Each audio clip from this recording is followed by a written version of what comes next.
Hi guys, Clay Westfall here with Bushwhacker Bait Company, and today I'm going to talk to you about wacky worming.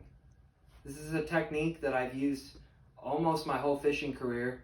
I started out on the West Coast and I learned to fish ultra lightweight finesse techniques, something that the Japanese brought over, and it's extremely a successful technique. It does great. So I'm going to show you some basic components of my equipment and kind of the way that I think about it when I'm fishing wacky worm. There's a few different ways to wacky worm. This particular way applies to when you're dock fishing and skipping underneath like houseboats, bass boats, whatever kind of boat. So the first thing I'm going to talk to you about is my line size. The line that I'm using, that I was using this past weekend actually when I was fishing, is 4-pound test. And why is that so important for me? You know, it may seem kind of a little intimidating for, some people, just because you don't want to get hung up and break off or, be in contact with something sharp. But the 4-pound test is so key because the fish can't feel it in the water, number one, and they can't see it. And not only that, but it makes the glide of your bait that much more natural. So remember that. Go as light as you can, that you can get away with it and not break off. So if there's a whole bunch of cross members or cables, just be aware of the line size and just match it to the conditions that you're in. So that's the first thing I want to talk about. The second thing I want to talk about is the stiffness of this rod. So a lot of spinning guys or people who want to get into fishing finesse style will use a rod that has a really kind of a real flimsy tip on it. And so what that does is it doesn't allow you the control when you're skipping. When you're skipping under docks, it's always going to whip, and there will be a delay between the moment that you go to shoot under the dock and when the actual line and lure release. So that's extremely important. The one I use it's kind of a moderate, it's not quite an ultra fast tip, meaning it's not super responsive. Whenever you push it down, it doesn't just spring back automatically, but it's also not a really what you'd call a slow tip, where you let go and it's kind of a bow to the rod. So that's really important. That's huge. And so I'm going to talk to you about this wacky worm. I have what would be like a Yamamoto, and it's a baby bass color. So this color is really good for clear water. It even works in stained water because it's got kind of a dual tone here. So it's almost like a laminate pattern.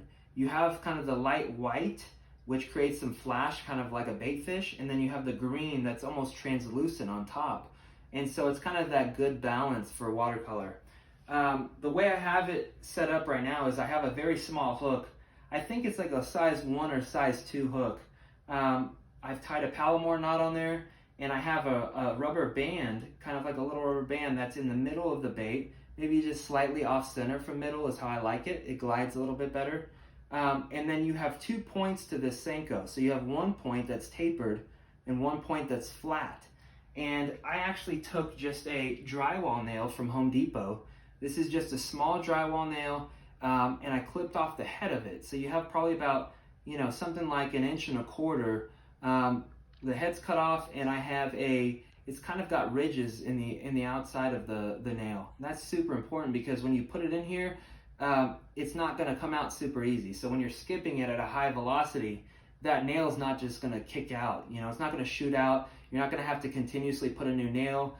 You could put a little dab of glue on there as well, or in my case, what I did is I took a lighter and I just kind of held the lighter over the plastic and let it melt completely to where it fully encased the drywall nail. And so that's a great idea, great option for you if you're having trouble losing a bunch of weights. Other than the line, the rod, kind of the bait, there's a few different colors you can use and experiment with.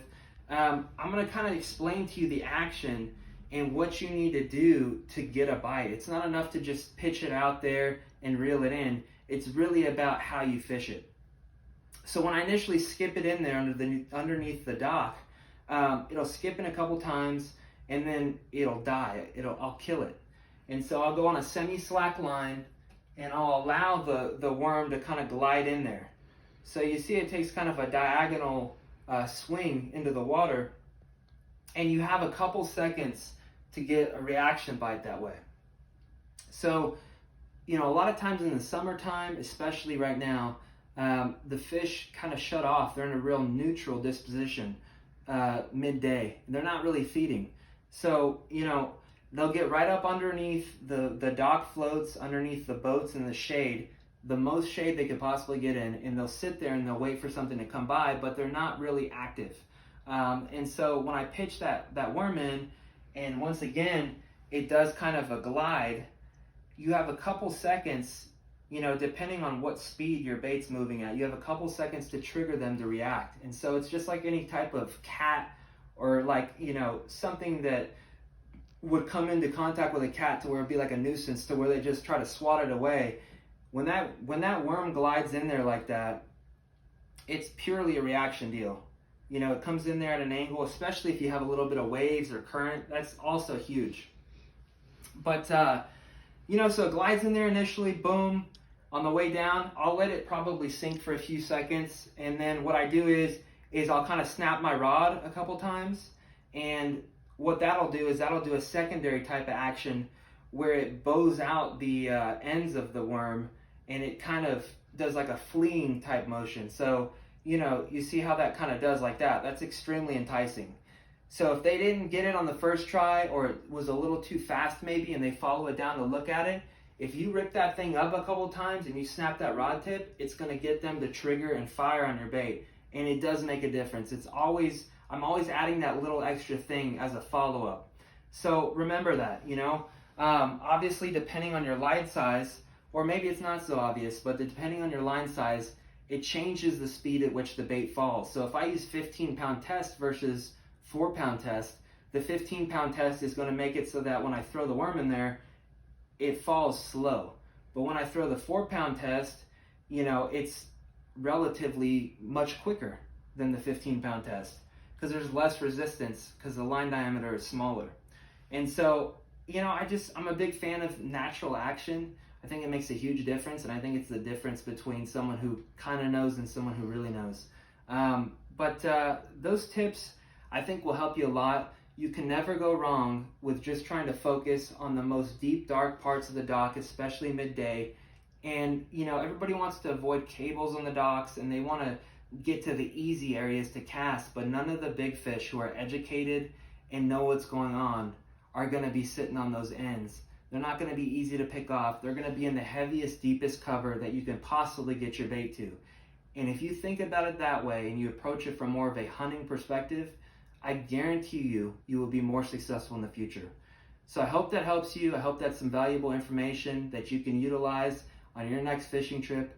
Please check me out. Look at some of my other videos. I've been doing professional guiding for over 10 years now. Since I was about 18 years old, I've been taking people fishing. It's something I'm really passionate about, and I would hope that you check out my webpage. I'm a Central Texas fishing guide, and let's go fishing. Let's hook up and let's have a good time. Thank you so much. We'll talk to you next time.